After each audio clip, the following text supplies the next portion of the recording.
Good evening, everyone. My name is Sherry Mayberry, and we welcome you tonight. And Beth Smith is our presenter and on the line also. But we want to welcome and thank you for coming to our webinar tonight, Lesson Planning for a Mixed Age Group. We're really excited about presenting this information and sharing ideas and hopefully getting some thoughts and ideas from you as we work through this webinar tonight. If you'll notice over in the top right-hand corner of your screen, you see that little welcome message and the little line that says questions. So you're going to be using that box a lot tonight, right in there. So when Beth asks for participation, you're probably going to be entering information there, and then we'll be able to share it with everyone. Everyone is muted right now, except for Beth and myself. So I will be reading the comments to you as Beth presents questions or if you have questions. If you have any issues as we get started, you can also type those in that box and we'll try to get to you during the webinar as we get going. We've got a lot to cover tonight, so with that, I'm going to let Beth get started. She's our trainer. You saw her picture as you logged in tonight, I hope. So we look forward to this hour and a half to spending with you. Good Beth? evening, everyone. Hey, everyone. I hope you had a great day. My name is Beth Smith, as Sherry said, and I will be your trainer for this evening. A couple things that I want to cover before we get started. We always have questions regarding the post-assessment. I will go over that at the end about where to go to do the post-assessment. And yes, if you are in Pennsylvania particularly and you are doing this through the PD registry, you must complete the post-assessment in order for me to give you credit for attending this webinar. We are recording this, so if something happens and you need to leave midway through, do not worry. It will be posted on our webpage. Usually takes about 24 hours because we have to download the whole thing and upload the whole thing and goes through some, as I call it, rigmarole. But it will be up. So if something happens and you have to leave before it's over, do not panic. It will be fine. You can come back and watch what you missed. And on the same note, if you want to go back and review the information, please come back and do that. There are some handouts on the right-hand side. One is a PDF of the slide deck that I'm going to be going through right now. The other is a lesson planning sheet. We're going to talk about that in a little bit. And the third is a sample teaching guide with the unit balls, blankets, and balls, or balls, blankets, and boxes, or boxes, blankets, and balls. I can't remember. Anyway, those will also be available on our website with this webinar recording. So if you don't have time to download them now, you don't want to download them now, don't worry about it. I will show you where they live. So with that, we're going to get started. This is a great way who work in family childcare, who have a mixed age group. Even if you might be in a center and you're in a classroom of 3s and 4s or 2s and 3s, you know how difficult it can be with all the different developmental levels. So hopefully when you walk away from here to tomorrow, you'll have ideas you can put in place about how to better adapt activities for your mixed age group. So with that, we're going to get started.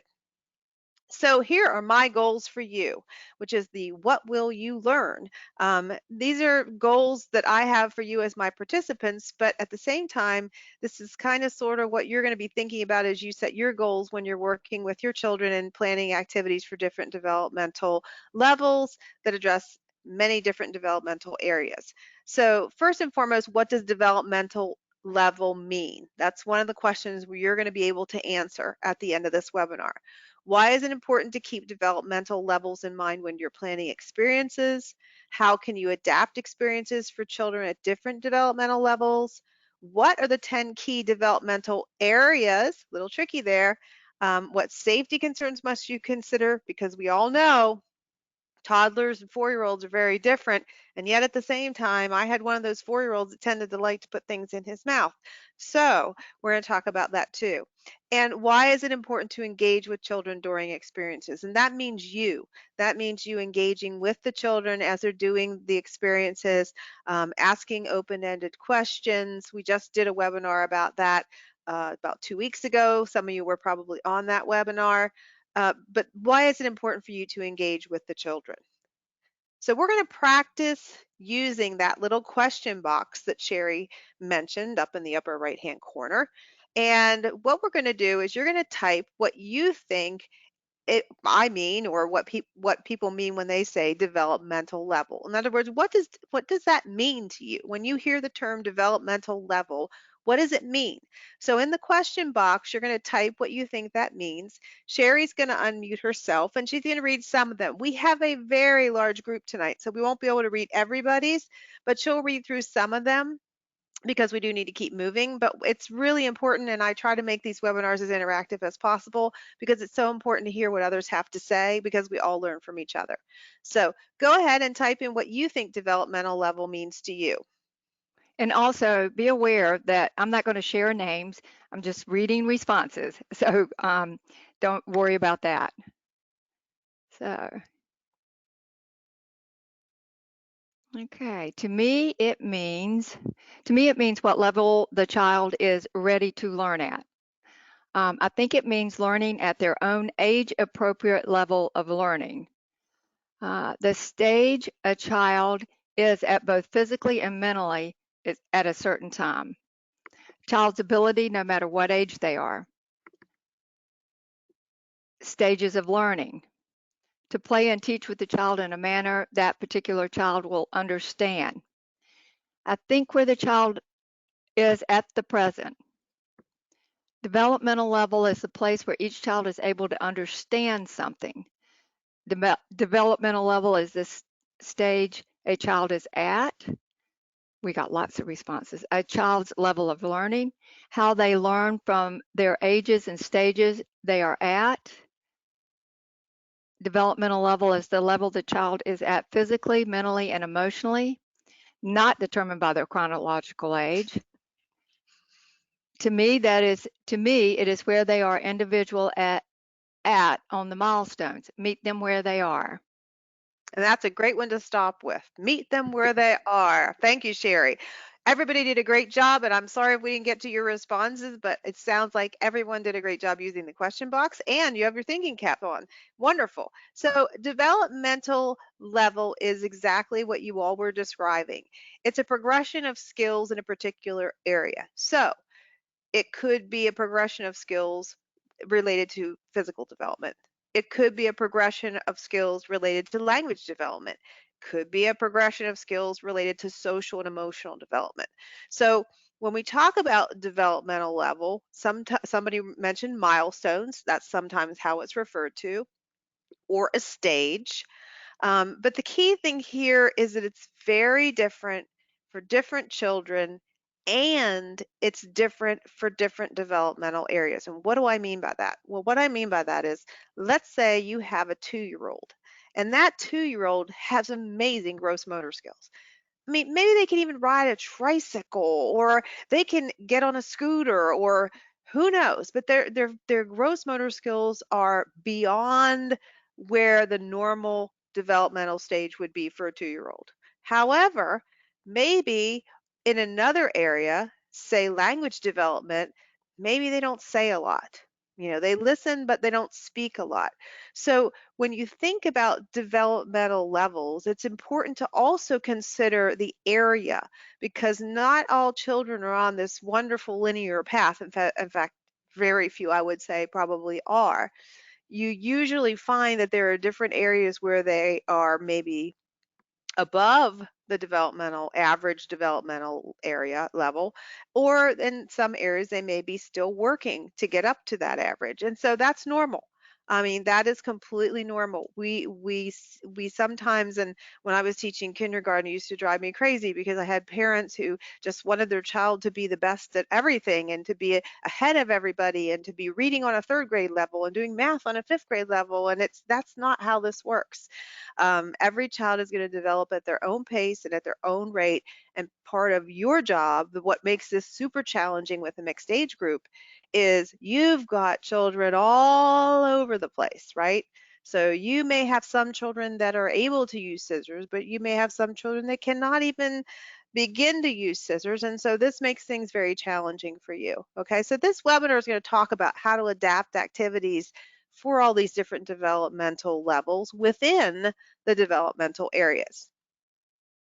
So knowing that where each child is very important. In other words, if you don't know where a child is, how can you possibly plan experiences that are developmentally appropriate, right? So if you don't know, for instance, that a child is still working very hard to develop the fine motor skills necessary to, let's say, work with blocks, then planning an elaborate experience that involves stacking a lot of blocks in a specific way or arranging them in a specific way is not going to be appropriate. But if you don't know where they are to start, then you might plan something that's not appropriate for them. So how do you know where they are? Well, this is where your assessments come in. So we as educators are constantly doing what I call informal assessment, meaning we're observing and we're writing our anecdotal notes and we're thinking about what we learn and reflecting upon what we learn. Photos and videos come in very handy here. These are the things you're doing every single day, right? You're noticing every single day where children are in terms of the developmental areas for them. But then you also probably need to do some type of formal assessment. So some of the common ones we hear all the time are listed here, but I'm going to use that question box again. And so that's the question I have for you. Which formal assessment do you use with your children to determine where they are developmentally? And you can also note, do you have to do that once a year, twice a year, in your answer? This will just help us all kind of learn what everybody's doing. If you want to put the state you're into, that'd be great. So you can say, I'm in Pennsylvania and I use Teaching Strategies Gold and we do it twice a year, morning and night. I hope not. How about beginning of the year and end of the year? So go ahead and type in your question box which one you use, and even if it's just which one you use and what state you're in, that would be great. Okay, ASQ 2 times a year, Wisconsin. Ages and stages in Pennsylvania. I'm from PA, ASQ. In the beginning of the year and follow up as necessary, I use Teaching Strategies Gold 3 times during the year, fall, winter, and spring.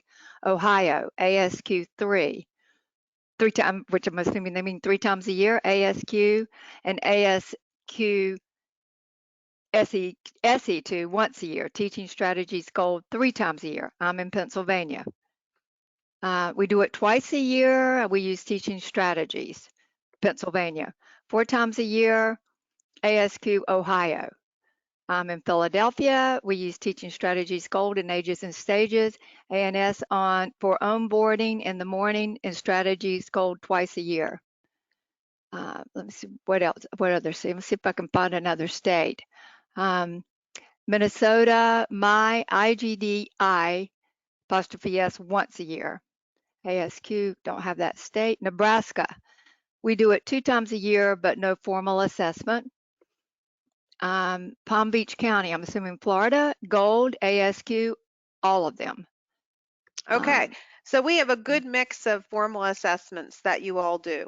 And I think that you would all agree that a formal assessment is very important, but a formal assessment, unlike your informal, is also a very different environment, right?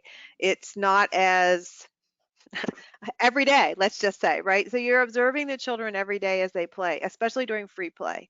That's a perfect time to evaluate where they are developmentally in many different areas, social, physical, even emotional, lots of different areas that you can observe as they're in free play. So my point here is it is important that you're doing the formal assessments, obviously, but it's also very important, especially when you get new children in your program, to immediately start doing some of this informal assessment. And one thing that's not listed here that I would also add is to talk to the family. Talk to the parents or guardians about their child, about what they observe, about areas that they find that they're, really excelling at, but maybe other areas that they feel like they struggle a little bit. And that will help you add more information into, it's like putting a puzzle together. It's more information for you. And that's going to come in super handy as you adapt experiences. Great. All right. So what are the 10 key developmental areas? Okay, so we just talked about levels, and that's regarding the child developmentally where they are. Now we're going to talk about developmental areas because the two go hand in hand. As I mentioned earlier, The developmental areas are the different areas that tie in with the whole child. And these are the areas that when you're planning experiences, you're also considering what areas you're addressing. Well, within those areas, you have to think about the skills that fall under those areas and then how you're going to adapt for each individual child. So, the 10 key areas that we at GWIZ look at, and these were formulated based on looking at state standards all over the United States, which basically are the same but slightly different. Are these. So we have language development, we have literacy knowledge, we have math, science, logic and reasoning, social studies, social and emotional, music and creative arts, physical development, and health and approaches to learning. So when we write our lesson plans at GWIZ, we use these picture codes. And the reason we do that is so that you can quickly look at an experience and you can say, aha, I'm going to address these areas as I do this experience. Now, those areas are going to stay the same regardless of the developmental levels of the children. The skills within the area, however, will need to be adapted. So, thinking about, for instance, physical development and health, right? Let's say you're doing an experience that involves some fine motor skills. Obviously, your expectations for your children who are functioning at a toddler level developmentally is going to be very different from a child that's doing the experience but is functioning more like a 4-year-old developmentally, okay? But they're both going to be addressing the area of physical development. Okay. So even though you are thinking about different developmental levels, the area itself is the same. And I know that seems a little confusing right now, but hopefully by the end of this webinar, it will not seem as confusing. All right. So given that you just saw those 10, and actually there's 11 because I count music as a separate one, how many developmental areas, not levels, but areas of those 10 do you think you address every day? And I'm going to go back to that slide. So here they are. Here are the 10, actually 11. How many of those do you think that on a daily basis you address with your group? So you can just type a number into the question box. All right, 8. All of them easily. 5, 10, 5, all 10. We got 6, 5, all of them.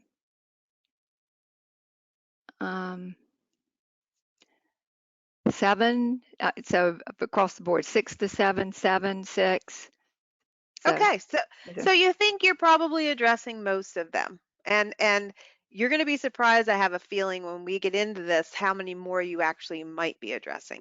All right, well, great. We're going to skip this slide and move on. So here's an example of an experience that is many different developmental areas, and it's also addressing different developmental levels, okay? So this is called, I think, packing and shipping. It was an experience, and I think it might be in that sample teaching guide that we've given you as part of this webinar. The materials are going to be assorted boxes, different kinds of tape, tissue paper, scissors, crayons. And it explains what's going to happen here, right? So you're basically going to put all those things out, and the children are going to pretend to pack and ship. They might pretend to pack and ship to family. They might pretend to pack and ship to grandma, whatever.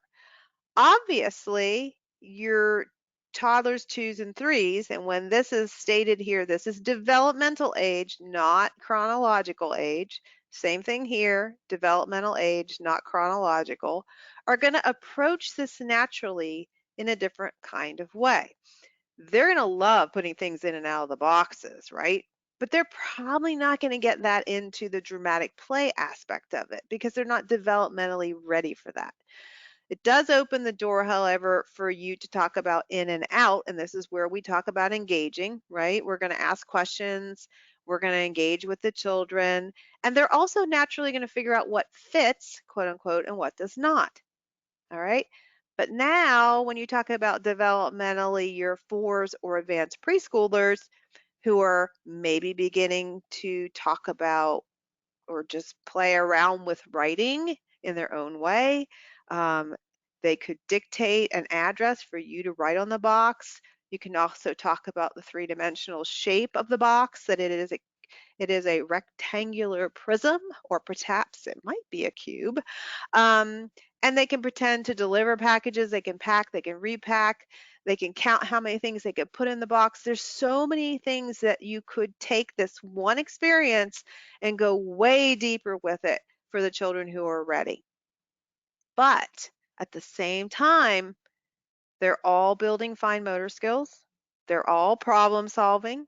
They're just doing it at different levels. Does that make sense? All right, so let's look at, I lost my cursor here, packing and shipping. And we're going to talk about the developmental areas that that activity we just looked at addresses. So remember we had 10 of them, actually 11 counting music. So here we go. So in that one experience, everybody's going to address language development. They're going to listen, they're going to speak, they're going to build vocabulary, and those that don't speak yet are going to even have nonverbal communication, which might be nodding their head, shaking their head, shrugging their shoulders, whatever. Um, Literacy knowledge, which is talking about letters, letter sounds, beginning writing, would probably not be applicable as much to, say, your developmentally toddler 2, 3 as it would be your advanced preschoolers. However, if the boxes have words on them or symbols on them, your 3-year-olds, if they're verbal, especially if it's like a Rice Krispie box, they might know what that is, right? So that's literacy knowledge. Social and emotional is engaging with children and adults and sharing materials and making choices. They're all going to be doing that. You're not going to have your toddlers sharing materials as much as you might have your developmental 4-year-olds doing that, but they're all going to make choices, and they're all going to, engage in one way, or even if it's parallel play, side by side versus dramatic play, they're all going to be engaging. Approaches to learning, they're all going to be trying new things. Regardless, there's going to be some persistence involved. Perhaps what they want to put in the box doesn't fit. Maybe the box doesn't want to stay shut. There's going to be lots of things that go on. Math knowledge, the three-dimensional shape, like I mentioned, for the more advanced, developmentally advanced children. Number recognition if they're writing addresses, counting how many things they could put in the box. And you can expose even your developmentally younger children to, say, counting, because as they fill the box, then you can count how many things they are putting in. You do the counting as you engage with them. And that exposes them to numerals and counting. Problem solving, we talked about how everybody's going to problem solve. Science, using their senses, everybody's going to be doing that. Your more advanced children developmentally can make and test predictions. They can even explore size, the fact that a small item fits best in a small, like you can put a small item in a big box, but you can't put a big item in a small box. Again, back to that in the problem solving. And then physical development and health, it takes fine motor skills. Again, they're going to all be doing that at a different level though, because your toddlers developmentally too, their fine motor will be, picking up the items, putting them in the boxes, maybe trying to shut the lid, maybe not, carrying the boxes around. But your more advanced preschoolers, or your 4s that are developmentally more advanced in fine motor, they might be writing or doing writing their own way, or using tape or scissors or whatever they're doing. So there's a lot of different things that can go on in this one experience. So what I wanted you to see here is we have one very simple experience that involves boxes and stuff and tape, and you could address so many different developmental areas, 1, 2, 3, 4, 5, 6, 7, 8, with this one experience, and you could adapt it easily to your different developmental levels. Does that make sense? You, you can type in the question box, yes, no, I'm confused. Whatever. And Sherry can let me know how we're doing, because I know it gets confusing, developmental areas and developmental levels. Yes, yes, for sure. Yes, yes, yes, yep, yep, yep, yes. Yes, very Okay. much so. We have no no's and no Okay. questions. That's Yes, yes. good. All right. Good. Perfect. Okay. So what I want you to think about right now is an activity that probably all of you have done many, many times, and that's finger painting, right? When you think about planning a finger painting experience, is it just art? So when you're doing it, is it just simply an art activity? Is that a creative arts? That's the only developmental area you are addressing? What I want you to think about is thinking about finger paint. And let me see if I added a slide here. Aha, I did. Thinking about finger paint. Which ones of these areas do you think you would address if you were doing finger painting as an experience with the children? So you can type in the areas you think you would address. If you just want to type in, because I know there's probably going to be a lot. If you want to just type in two or three, I have a feeling that all of you were going to hit on all of them, but let's see how we do. Okay. No handwriting. Not sure. We mean, oh, here we are. Most of them, creative arts, physical development, approaches to learning, logic and reasoning, science, knowledge, and language development.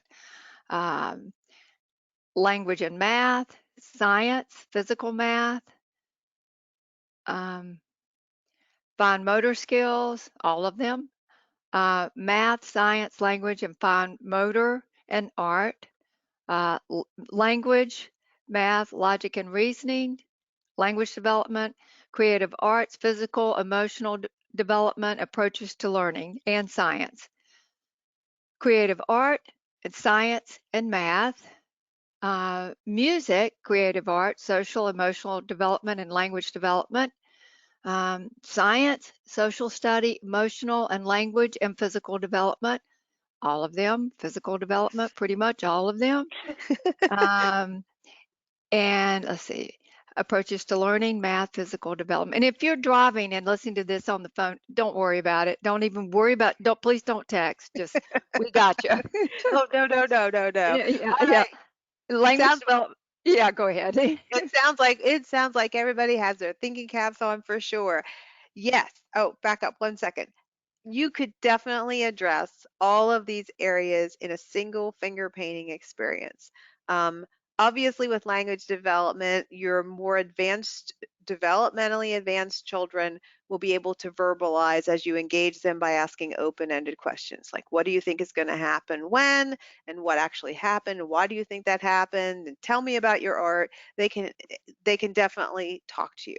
The younger, less verbal children who are developmentally not ready to maybe talk in full sentences yet or share verbally can share their ideas through nonverbal means. They can always nod their head, they can shake their head. There are lots of ways they can communicate.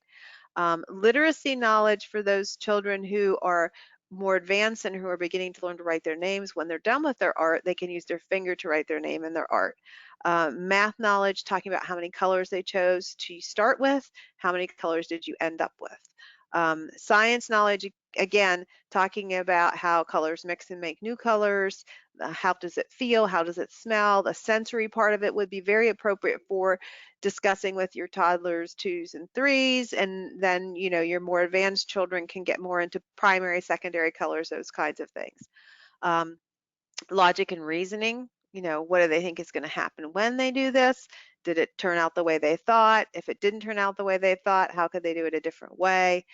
Social studies, if you wanted to, you could even tie in discussions about art as different types of art, right? Finger painting is a type of art, but what other kinds of paint are there? Where, if they wanted to see paintings, where could they go in your community, or where could they even look online as a source of information? Social and emotional, it's a very social experience when everybody's finger painting together, but it's also, if you add some music in there, somebody mentioned music, playing different types of music while the children finger paint, it's interesting to watch how they react. Of course, creative arts and physical development. You can even tie in health, which is taking care of yourself, because after you've finger painted, what does everybody have to do? They all have to wash their hands. And then approaches to learning, being open to new things, persistence. If something doesn't turn out the way you wanted it to, how can you regroup? And then, cooperation. They might need to share space. They might need to share the paint. So there's every single different area could be addressed during that single experience on finger painting. So you guys did a great job. All right, so here we have lesson planning for our mixed age groups, which I know a lot of you have. And when we talk about mixed age groups, we need to focus in on that whole developmental age of a child, and remembering that that's not necessarily going to be the same from one area to the other. So, what do you consider? Well, obviously their developmental level. That's really important. You also need to consider special needs, right? Physical needs they may have. There may be social needs they may have where they may not want to be as part of a group and may prefer to be independent, may have issues when they do get together with a group that it's just overwhelming for them emotionally. And ELL, DLL children, how are you going to adapt for them? The materials that are required are very important to consider as you're planning experiences and adapting them for different ages or different developmental levels. So for instance, let's say we're doing painting, right? And we're going to use paintbrushes. Well, obviously, you're not going to give a little tiny watercolor brush to a toddler. That is just not appropriate. Their fine motor skills are just not they're not able yet to hold on to that. So keeping that in mind as you're adapting experiences that you might need different materials for different developmental levels. The space, where are you going to do this? Is it going to be on the floor? Are you going to be indoors? Are you going to be outdoors? And is that going to be different for different, different developmental levels? Is this going to be a teacher directed or enhanced experience, or is it going to be completely child led? And then also what we just went through when we talked about the finger painting experience, the developmental areas you're going to focus on and those skills that are related to them. So that's a lot to consider when you're doing lesson planning. But it's all really important, especially when you have a mixed age group and developmental levels all over the place. So we're going to do some practicing and then, well, I'm going to do an example and then you're going to get to practice. This is for a unit that you might do about things that grow. So here's an experience that we called Florist Fun. And so when we plan the experience, we have our developmental ages or toddler through school age in this case. Here are the areas that we're going to address, which are creative arts. Whoops, I lost my cursor. Creative arts, logic and reasoning, physical development and health, science knowledge, social and emotional, math knowledge, social studies, literacy. Oh, I put math twice. I must really like math. And language development. Here are the materials. We're going to need plastic vases and flower pots.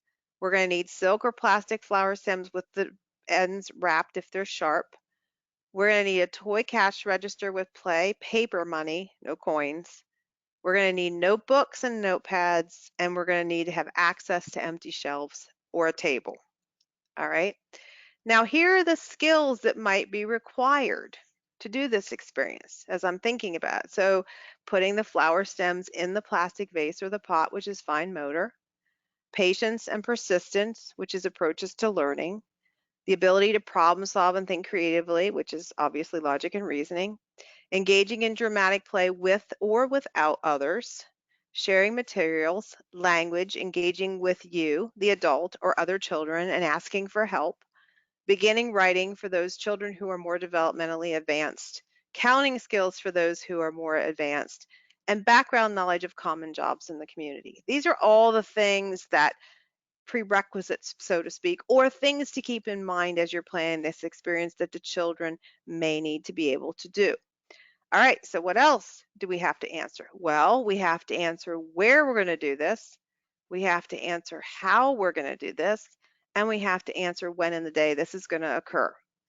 Those three, where, how, and when, are equally important. So when you're planning your experiences, think about where they're going to happen, how they're going to happen, and when they're going to happen. Because as you plan, you'll learn that there are some types of experiences, for instance, that just seem to go better in the morning time frame versus the afternoon time frame.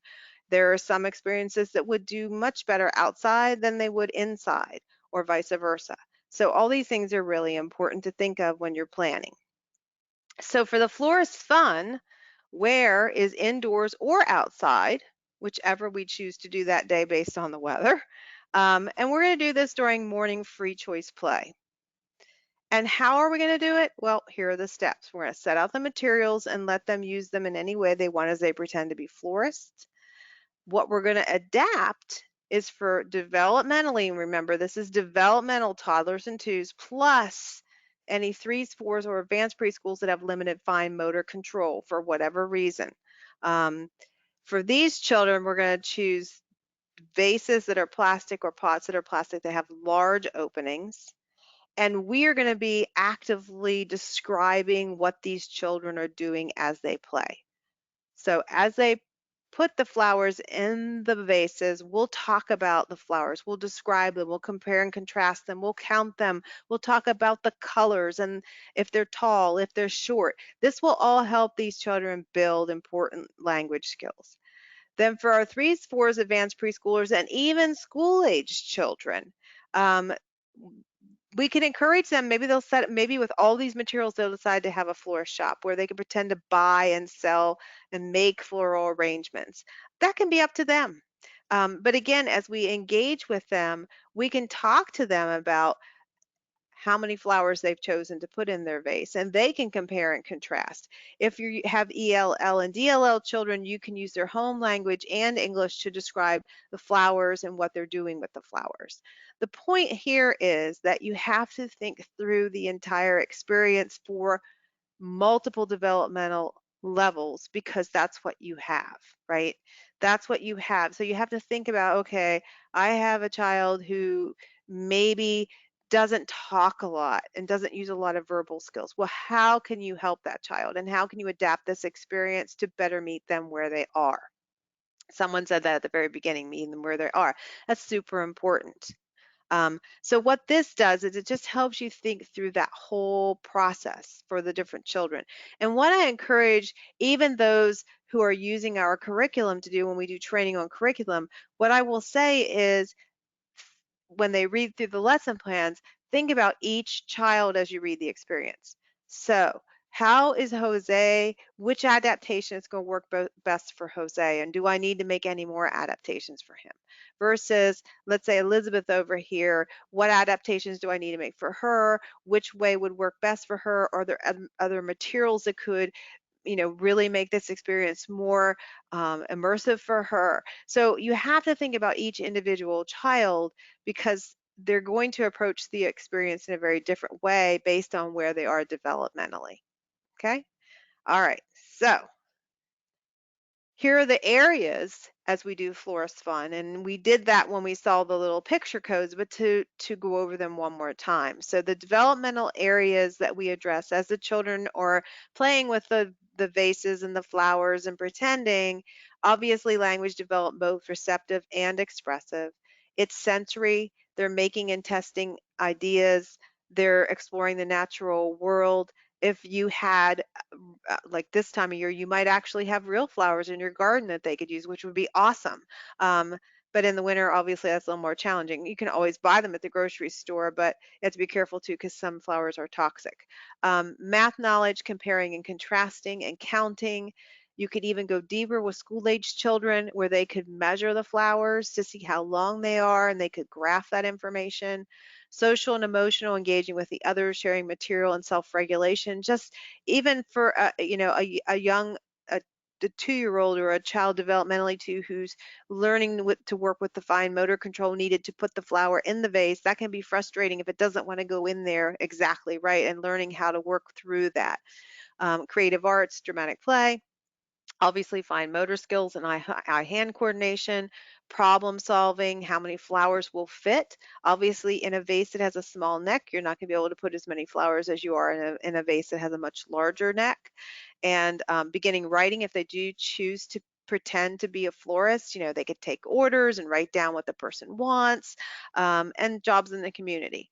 What does it mean to be a florist? So there are so many different things that you can do with this one experience and so many different developmental areas you can address, but at the same time you have to think about each child in your group and how they would do best with that. So given all of that, the Florist Fun experience, think about your group that you have right now.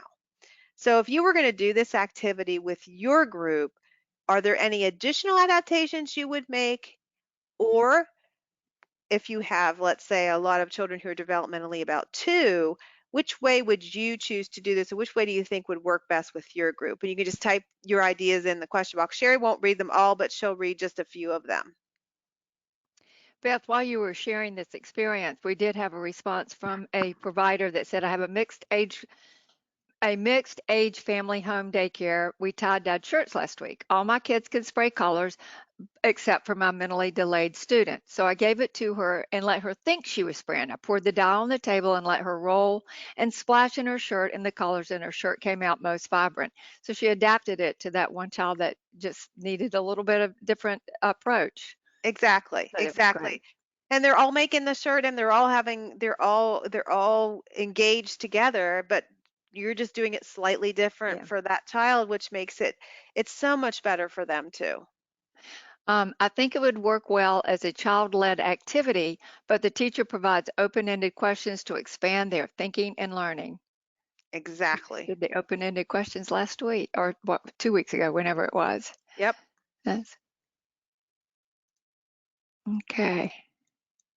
Take a little bit more time to get a set everything out and let them choose, even the small one, but work with them. Yeah, and you might need to be there more obviously with the child that's Small. just learning to manipulate, right? Yeah. Um, I know this is a little bit different on this Well, that's response. okay. We're going to keep going because we got some work to do. So that's okay. We're going to keep A on going. couple of response. My boys would need to put the plants in and dump them out. Um, Yep. let them all do it, but help the little ones. Okay, that's good. All right, thanks, Beth. Yep. We're going to keep moving because you're going to get to practice some more. So one way that you can work your way through this whole process and make sure you're thinking about all the things you need to think about when you're planning your experiences to use a lesson planning form. And this is one of the handouts, but again, if you are not able to download it right now, don't worry, I'm going to show you where it is on our website. So this is one we came up with where you have your title of your experience, you've put down here the materials you're going to need and where you're going to do it, what the steps are going to be, the developmental areas. You could even use picture codes like we do, or abbreviations like maybe LD for language development, and then adaptations for your different developmental levels. So you can make some type of code if you wanted to, or if you have a group like you're a family child care provider, you might just put the children's initials and then say, okay, AS is going to do it this way, and BK is going to do it that way, and LR is going to do it this way, or I need to have these different adaptations for them. Again, this is just one example of a lesson planning form. I'm sure that you all have lots of different options for that. But this is one where you're thinking through all the different steps you need to think through as you're adapting for different developmental areas and developmental levels. So we're going to practice now. So all children seem to, or a lot of children seem to enjoy Play-Doh. So we're just going to talk about Play-Doh as a material. And so what I want you to do, and we're not going to read all of this off, but we'll pick and choose, is I want you to think about what kind of activity you could do related to Play-Doh. What would you call it? What were the materials you would need? What steps would you do? What developmental areas would you address? And what adaptations were needed? So obviously we can't type all that in the question box or we're going to be here all night. So what we're going to focus on is we're going to focus on the developmental areas addressed and the adaptations needed. So for instance, what I want you to do is focus on, we know there's going to be multiple developmental areas that you could address here, but what we're going to do is I want each one of you to focus on one area. So let's say you pick, well, obviously fine motor. Let's say physical development and health as your area, correct? And you're going to focus on fine motor skills.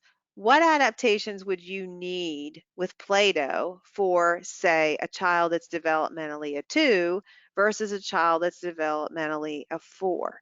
So what you can do is in the question box, you can just tell us what area you're focusing on, whether it's science knowledge, math knowledge, language, literacy, whatever, and how you would adapt it for one specific developmental level. So toddlers, twos, you can just, we're not doing a chronological age, but we're just going to say that because it's easier to do it that way. So you could just say for twos, I'm going to do X, Y, and Z, or for fours, I'm going to do X, Y, and Z.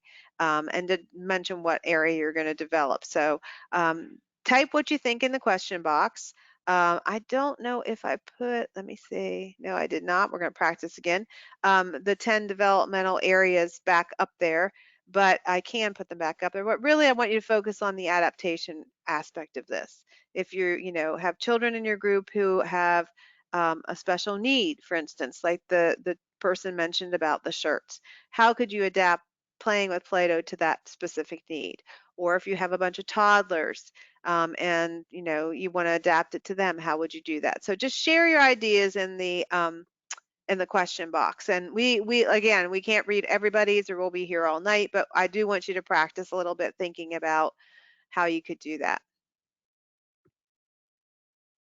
Okay, focusing on math, providing number cards for younger preschools, number cards 1 through 3, older preschoolers could use 5 through 10 or beyond based on their specific level of development. Absolutely. And then they can Uh, make young, little balls of Play-Doh to match those numbers. Younger preschoolers roll that many Play-Doh balls to match the number, while other preschoolers also roll snakes and number shapes. Oh, Ah, that was good the idea. follow-up. Yeah. Yep. Um, okay. Uh, Language. 2, stencil to make letters. 4, tools to shape the letters by comparing with examples provided them, with examples that are Oh. provided them. Hmm. Fine motor skills, 2-year-olds, stencils for cutouts. School agers can make shapes. Um, let's see, math for 4s. Let them help me make the Play-Doh from scratch, and they can help me measure the ingredients. Hmm. We would work on cognitive, making snakes, rolling the Play-Doh, and designing it with their hands. 3-year-olds with Play-Doh, I can give them cookie numbers. Oh, like cookie cutter, probably. Yeah, Yeah. yeah, yeah, yeah, yeah. Science. What happens when you mix different colors? 2-year-olds give a small piece of a different color and give directions. 3-year-olds let them mix and see what colors they come up with. Physical, math, make shape. They make physical development. Larger containers of Play-Doh, so bigger surface areas, so they could use larger cutting tools, cookie cutters, to get to the correct number. They don't always have the small motor skills to use the mini cutters. Yep, true. For toddlers, I would focus on sensory area. I would be next to or holding the baby to be sure they don't eat the Play-Doh. Good call. As True. they are exploring, I would ask questions and give descriptions, asking how does it feel, asking and telling colors using descriptive words like sticky, cold, etc. Use Play-Doh for shapes and colors, cookie cutters for the toddlers, and and and third for the olders. Fine motor skills, make balls out of Play-Doh, and math by counting them. For my 4s, working on language development and discussing ways in manipulating the Play-Doh. 3s, cookie cutter and using hands to roll, poke, pound. 4s, ABC cookie cutters for literacy and allowing cutting tools to make shapes and cut. They love that. Hmm. Um, let's see, creative arts, make a person or animal. Uh, yeah, that's a good one. Yeah, the more advanced, yes. Yeah. Okay. Fine motor, 2 and 3-year-olds, cookie cutters. Preschoolers use flashcards or shapes to have them try to match or sculpting. Play-Doh shapes out of animals. All those are great responses. Yes, yeah. So the point is you can put out the Play-Doh, but everybody can approach that in a totally different way, what's based on what's appropriate for them. And with those of you who are in family childcare that have a big, wide range of developmental levels, you can see very quickly here how it is about the materials you provide, it's about your interaction with the children, and it's about knowing what's developmentally appropriate for them. Like you would never put out the Play-Doh and expect a toddler, for instance, to shape it into a dog. That isn't going to happen. It's just not appropriate. And even for some children, it's not about their age, it's about where they are developmentally. Um, my daughter was like Miss Fine Motor Skills when she was little, but my son was more gross motor. And so, it's just knowing each child and where they are. And like someone said with making the Play-Doh, right? And incorporating measurement in there, which is obviously a very um, complex mathematical concept of like what is a half a cup, what is a cup, how do you use a measuring cup. Those are all things that you could do and you could focus on with your developmentally more advanced children as they help prepare the Play-Doh. But your toddlers, twos, and threes are just going to have fun making a mess and mixing it up, and they're going to be more all about the smells and the sounds and the how it feels and hopefully not how it tastes, but there are edible doughs you can make. So the idea here is that you think about how you can take one activity and you can adapt it to different developmental levels as you're planning, because then that helps you to gather the right materials, to plant it in the right place, and to incorporate it into the time of day that's going to work best for the majority of your children. So great job. All right, we're going to do it again. Now we're going to talk about boxes. Everybody has boxes. I have a whole stack of boxes right now in my garage because it seems like Amazon and I are best friends. So anyway, boxes. Children love boxes. So we're going to do the same thing. Okay, I want you to think about if you had a whole variety of boxes and you have a mixed age group developmentally from toddlers, even throw in some school age children if you want to.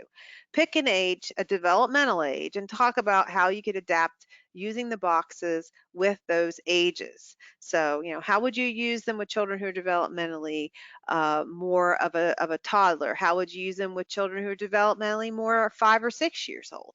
Um, and again, talk about the area that you're going to develop. So, I mean, some people did math or science in the last one. So try to pick one that you maybe don't feel like you touch on enough. Maybe social studies, maybe literacy. Um, Maybe science, whatever area it is it feels like you don't do enough of, try to focus on that. Music, don't forget music, that's important too. Dramatic play. So share what you think you would do with your different areas and your different developmental levels if you had a whole bunch of boxes.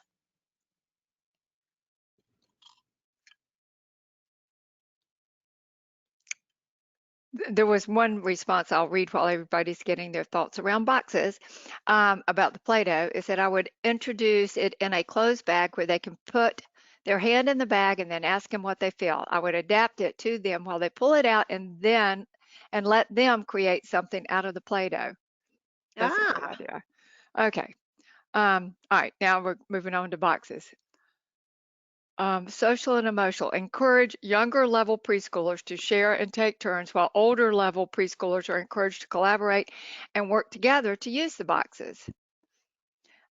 Infants to toddlers poke holes in the boxes and put Christmas lights in the holes for them to look at. Love that. Toddlers in school age can make box cities out of boxes. Threes, read not a box and allow them to pick a box to color. Allow them to design on their box, to discuss what they made, and allow them to play and explore their box. Physical development. Threes, let them build boxes, let them build buildings with their boxes. that's a lot of bees. Yeah. Toddlers to climb in and out of, which they love. Older Mm. kids can build and paint.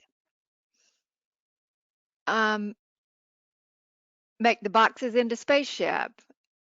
Age 4, literacy and social studies to build homes and draw. Toddlers, let them climb in and out. I think they like that even when they get 4 and 5. My kids love blankets, forts, so maybe making forts out of boxes. School age, allow them to look up tunnels on the internet and attempt to recreate it. These areas would be logic, thinking, physical development, and social development. Paste and stick items of the five senses, I'm assuming on the boxes. Yeah. Older ones can make different things out of the boxes. These are all good. I are lots of different developmental area adaptations there. From with toddlers and twos, maybe they just climb in and out of the boxes, where more advanced children are taking it into a whole new realm when they build a city with the boxes. There are so many things that you can do with boxes, and best of all, they're free. Um, with your more advanced children too, you can get into recyclables. And why is a cardboard box recyclable where some other types of materials are not? And even maybe use the internet as a source of research search and talk about how cardboard is recycled. Another thing you can do with your more advanced children to help them build problem solving skills is break down the boxes. In other words, take them, flatten them, all right, so they're completely a flat box, and then challenge them to put them back together again and see if they can do that. They can also figure out how boxes fit inside one another. In other words, if you had 10 boxes, could you fit them all one inside the other or not? So those are things you can do with your more advanced children. And then your toddlers, I mean, they just love climbing in and around and over and under, and that's a perfect time to talk about positional concepts as you describe their actions, um, putting things in, taking things out, dumping things in out once they put them in. So again, you're using a simple material, but you're doing it in different ways for different developmental levels, and you're adapting as needed. So great job. You guys did a great job. All right, before we go where we're going to go next, I want to see if there are any questions about anything that was covered within this PowerPoint. Because what's going to happen next, I'm going to close out the PowerPoint deck and I'm going to go to our website. But I want to make sure before I do that, that there are no questions on anything in the website that are or in the PowerPoint so that you saw. I'm going to read a few more responses as you kind of, if they have a question, I'll come up. I can read that next. But math, toddlers and preschoolers love the towel, as I would have them line the boxes up to see which is longer. And for the preschoolers, I'd have them use a measuring tape to give them an actual measurement size. Good. Older age to break the boxes into shapes and measure for math. And then so far so good, which I'm assuming that means no questions. That's only one response, but that's okay. That's Well, and that does bring up something with the boxes is volume, right? How much will it hold? And that's something you could definitely explore with your school age children is volume. Okay, great. All right, so what I'm going to do right now is I am going to simply close out this PowerPoint and I am going to go to our website. So I know we have oodles of people on this webinar tonight, and we have some that are familiar with us and some that are not familiar with us. But the reason I'm going to our website is twofold. One, most importantly, I want to show you where the recording of this webinar is going to live and where all the handouts are and where we're going to go to the post-assessment. But I also want to just point out all the free resources that we have available on our website. I am not logged in as a customer right now, so everything that I am going to show you is something that you can access and download regardless of whether you're a GWIS customer or not, okay? I just want to cover that first and foremost. You don't have to be a customer to get to the things we're going to right now. But what I wanted to do right now is go over here to training and support. Oh, and the website is simply gwiseducation.com. Sorry about that. Under training and support, we're going to go to webinar training. And if you scroll down, what you're going to see is right here, we have what we're doing right now. Tomorrow, after we post the recording, instead of register on this button, it will say watch, and you can watch the recording. And obviously the date and time will disappear. There's a link right here that says post-assessment link for certificate of attendance. That will become live after we finish the webinar. You have to give me a few minutes because I have to turn it on. And it's a Google form. So you will literally click this link, you will answer the questions, you will submit, and when you submit, there is a message that pops out. and it says, thank you for submitting. Here's a link to the PDF certificate of attendance. So if you want the certificate of attendance, all you have to do is block and copy that link and then plop it in your browser, click it, and boom, you should have a PDF. If you have any problems doing that or you need help after the fact, just email customer service at gwizeducation.com and we will help you. Okay, but this is not working now. If I click it now, nothing's going to happen because I don't have the post assessment turned on yet, which is the only way to get to the certificate of attendance. So in other words, you must do the post assessment to get to the certificate of attendance. Here's the PowerPoint handout, which was the slide deck I just went through. That lesson plan grid that we just saw, if you click on it, there it is. So there's a blank one, and then on the back side, it has a sample. So you can remember all the things you need to remember as you're using it. Okay. This is simply a PDF. You are welcome to print that out and utilize it if you feel like it would be a helpful tool. And then the teacher's guide I mentioned was this one. This was a unit we did in 2020 called Balls, Blankets, and Boxes. And some of the experiences we talked about tied in with this unit, the packing and shipping, for instance. So what you'll see, and the reason we're giving you this is just so you can get a taste of how we address the different developmental levels and how we address all the different 10 developmental areas. You'll see down here, right here, um, reminder of what those picture codes are. But I want to show you what our lesson plans look like. And this is yours to download. So if you want to try it and see how it works for you, go right ahead. That's why we're giving it to you. So when we write our lesson plans, we're going through that whole process like on the lesson planning form, but then we put it into a lesson plan daily format where we add other things to it, obviously like health and safety tips. And anyway, so when we do ours, we have an exploring together, which is like our circle time, but it's really not a circle time per se. It's more hands-on and interactive. But you'll see those picture codes right here for the different developmental areas. So when you do it, you know exactly what areas you're addressing. And then when we write our adaptations, it's just like what we saw on the slide. So here's our adaptation for toddlers, twos, young threes, developmental. And here's ours for older threes, fours, and advanced preschoolers. So I just wanted to show you what this was so you knew. There are 10 days in here of experiences. Like I said, this is open to anybody, so you can download it now, you can download it later. If you don't feel like it would be helpful, you certainly don't need to download it. But most important thing here is just to know how to get where I am right now. So once again, I'm under gwizeducation.com. I went under training and support, webinar training. I simply scroll down, and this is where the recording will be. This is where the handouts are. And then once we end and I make this live, this will be where you'll go to do your post assessment. Okay. And Beth, one of the things that I think is important to mention on the post assessment, if you do it and you miss that link at the end and you get out and don't get it, you can do that post assessment as many times as you would like. Always at the end, you'll get that link for the certificate. So don't worry if you go back in and do it more than once, but the link will always be at the end. If you miss it once, go back and do it again and you will get the link the next time. I think that comes up a lot after the webinars. Yeah, and the majority of the questions are multiple choice or true and false, so it doesn't take you long. This is not like a 3-hour test.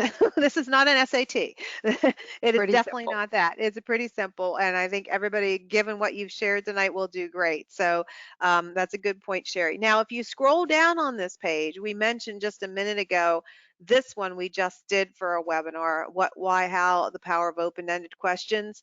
So you'll see how this says watch. So you can watch that one if you want to, and here are the handouts that were from that webinar. There's a whole bunch of webinars down here that we have done, the why behind experiences. This one, learning about GWiz, is one we are going to be scheduling within the next probably 2 weeks, so keep an eye on your emails. For those of you in Pennsylvania, this is not one we can put in the registry. They won't let us since it's about the curriculum, but it is really a great one to do if you're thinking about trying GWiz for the new school year. If you're using GWiz already and you want training on the curriculum, this is really an important one to do. But anyway, this is where all of our webinars that we have done live on this page. We also have a YouTube channel. We have them on there as well. But I want to show you, going back to our homepage, since we do have so many people on here who are not familiar with what we do. Under About the Curriculum, we have our catalog, we have our user's guide. Now that's like our training manual. So let's say you want more information on anecdotal notes, you want more information on individualization, you want help with the different developmental areas and what they are and how they, what they look like. This is the document you need. It's very extensive. It has a lot of great information in it. This is our outline. We have our outline for this current year, which ends in August, and one starting September. We have a sample lesson plan. If you want to see how we're aligned to your state standards, which we are aligned in all states and approved in, let me get this, see if I can get them all right this time. Delaware, North Carolina, Florida, Illinois, Minnesota, Nebraska, and I can't remember if that's it or not, but we're aligned with all states. Not all states have an approved curriculum list. So anyway, then under educational resources, we have some helpful booklets that you can print out. This one's called the Learning Environment in GWiz. You can choose to go to each different section, or if you click the picture, it's going to open the whole document. This is all about your role in the environment. I don't know if you're evaluated using Fickers or CLAS, but either way, this includes a lot of tips to help you improve your scores in that on those assessments. And then this one is about parent and family involvement. So again, all of this that I'm going to right now is available to anybody. We just want to make you aware of all the resources. Under here, there's a slew of resources for providers. Let's say you want developmental checklists, or you need a diapering checklist, or you want holiday and seasonal. Right now, I think we probably still have our 4th of July things up, but we'll be putting things up throughout the year there. Resources for families, and then if there are any quality specialists on the line, this is where you would go for special tools and things for you. Um, and then under training and support, we do always keep adding to this webinar training page I was just on. So it's not a static thing. It will keep growing as we do more webinars. And we also have a blog. So any questions about anything related to the webinar tonight about lesson planning for mixed age groups, anything about where to find things on our website or about GWiz in general? We've been around since 2012. We've been focusing on family child care all that time, but we now have centers who are using our curriculum too. So any questions, anything I can answer? I know you're probably all tired. It's been a long evening. There will be, before I finish talking here just for a second, there's just a handful of questions that are going to pop up as a survey after the webinar that would be awesome if you would answer, because it really helps us as we plan ahead. And then I have one final question after I see if there are any questions for you all to use your question box for. So any final questions on anything that you've been struggling with your mixed age group, anything related to lesson planning that I can answer, pretty much anything at all. Also, if you have questions after, okay, hold on, we got some now. How can you repeat how to get the certificate of attendance? I will do that right before we end one more time. Okay. Do you have to pay to register? No. For the webinars, no. I have to use, I think the Department of Education guidelines in New York City Yes. or NYC. Yes.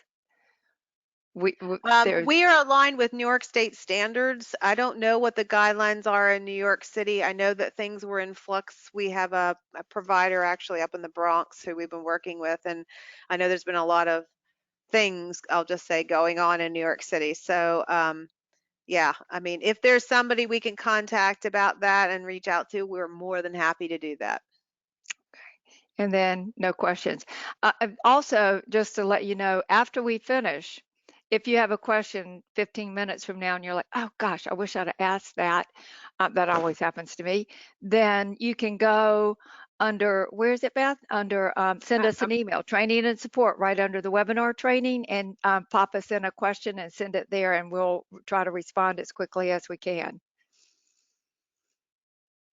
Yes, and if you Okay. would like to reach out to me for any reason, my email is B as in boy, Smith at gwizeducation.com. If you're a quality specialist and you're on this webinar or an administrator and you would like a copy of the actual PowerPoint to use for training, I'm more than happy to send it to you. Just reach out to me. I am going to put Beth's email right now in the box for everyone to see.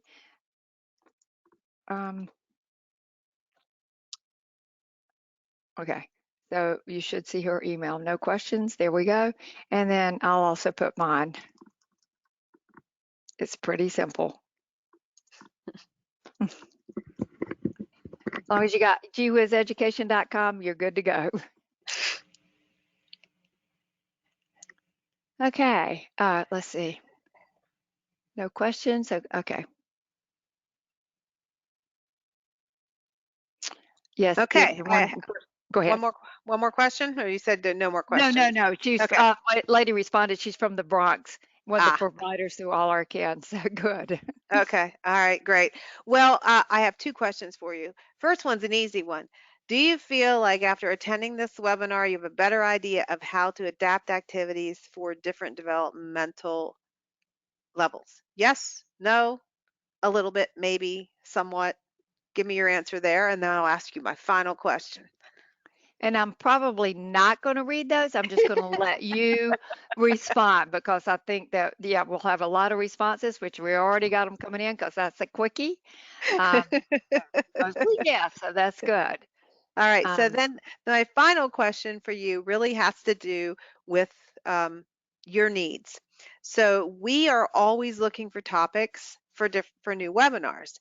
And what I would like to see is I'd like you to share if you have a topic that you would like us to do a webinar for, just type it in the question box, because then that way, as we're planning ahead for the new school year, we can look at that and plan hopefully webinars based on what you're looking for. You can see on our webinar training page the one that we have done. And I'm going back to this page because I'm also going to show you where that certificate of attendance is, which is the lesson planning for a mixed age group that we did tonight, the what, why, how open-ended questions, the why behind experiences, which is really about tying developmental areas to experiences, the one about GWiz, making math meaningful, which is a great one about math and how you can tie it into everyday experiences. All about GWiz is just a little different twist on learning about GWiz, as is Introduction to GWiz. Connecting the dots is particular to those of you using the curriculum. It helps you see how to use our new Connecting the Dots piece to tie each activity to the specific skills on your formal assessment tool. And then Exploring Diversity and No Money, No Problem, which is about using household materials as teaching tools. So these are all the topics we've already done and are on our webinar page. So what I want you to do is think about what you would love to have a webinar on X, and type that in the question box, whatever it is that you would like us to do a webinar on. And we will definitely take that into consideration in our planning for the upcoming year. yeah, I'm probably not going to read all those. With just a couple of responses just to share with you as COVID activities, dealing with separation, group play activities in small spaces. But so that's great for us as we look forward to the next or next couple of webinars down the line. Right. And again, if you think of something after the fact, you're like, oh, I wish they would do this, but I forgot to say it. You can either go to our, email us at customerservice@gwizeducation.com, or use my email or Sherry's email and just shoot us a message. Okay, so last time we are on our website, I've gone under training and support, webinar training. I'm scrolling down and I'm going under lesson planning for a mixed age group. And this says post-assessment link for attendance certificate will be available after it's recorded.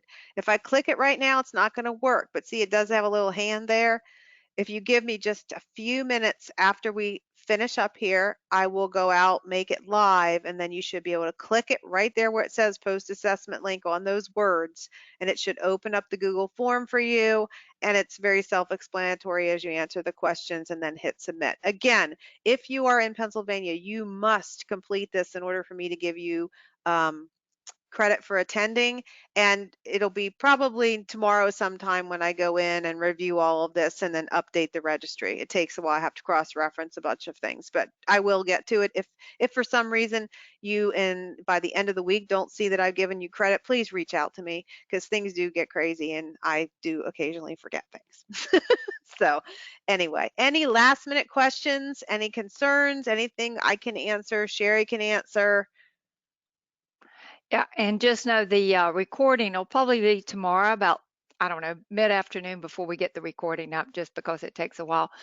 Please take a few minutes to answer the survey questions. There's just 5. I think there's only 5. Just take a few minutes to answer those. You know, as soon as it ends, you'll get that little survey prompt. Should come right up. If it doesn't come right up, then I've done something wrong.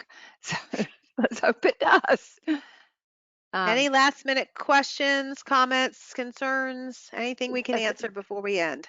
So the one question we'll get emailed the certificate. Again, the certificate, there's a link after you finish the post-assessment that will go to the certificate of attendance that you need to download and then print. So you do the post-assessment, you'll see the link, and then you download that certificate and print it out. Yeah, so what's going to happen is you'll go to the bottom of you'll answer all the questions, right? And it'll have a little message at the very bottom to remind you. And there'll be a button that looks similar to this that says submit. All right, you're going to hit that button and submit it. And then a little paragraph is going to pop up that looks like this. Within that paragraph, it says, here is the link to your certificate of attendance. And you'll just take your cursor and you'll highlight over that link and you'll copy and paste and put it up here in your browser window, and it should open. If you have any problems with that, just send us an email at customerservice@gwizeducation.com. As long as you have done the post assessment and we can see that, then we can get it to you. But you should be able to find it. It's honestly, it sounds harder than it is. And we're not looking for a grade. It's not No, like, oh, I got to no, get no, it right. no, no. Please don't worry about that. So anyway, again, we want to thank you guys for coming. We had quite a large group tonight, so we tried to cover or read most of the responses. I know we didn't get to all of them, but again, thank you so much for coming. After this is over with, if you've got further questions, I think we've gone over, you can send the questions to bsmith@gwizeducation.com or smayberry@gwizeducation.com or customer service@gwizeducation.com. We'll have the recording up by tomorrow. The post-assessment will be up shortly. But again, thank you so much for coming. Beth, you got anything else? No, that's it. If you think of anything after the fact, just shoot us an email, and we really appreciate your time. We know that by this time of the day you're pretty tired, and we're glad you could spend some time with it. I hope you learned something and hope you can put it into practice tomorrow. Yes, that's the biggest thing. You take away and you can use what you've learned tonight tomorrow. That's our goal. Absolutely. But thank you so much. And with that, I think we're just going to end this recording tonight or end the webinar tonight. And thank you very much. Hope you have a good rest of the evening. Take Beth, care. Take thanks. care. Bye-bye. Bye-bye.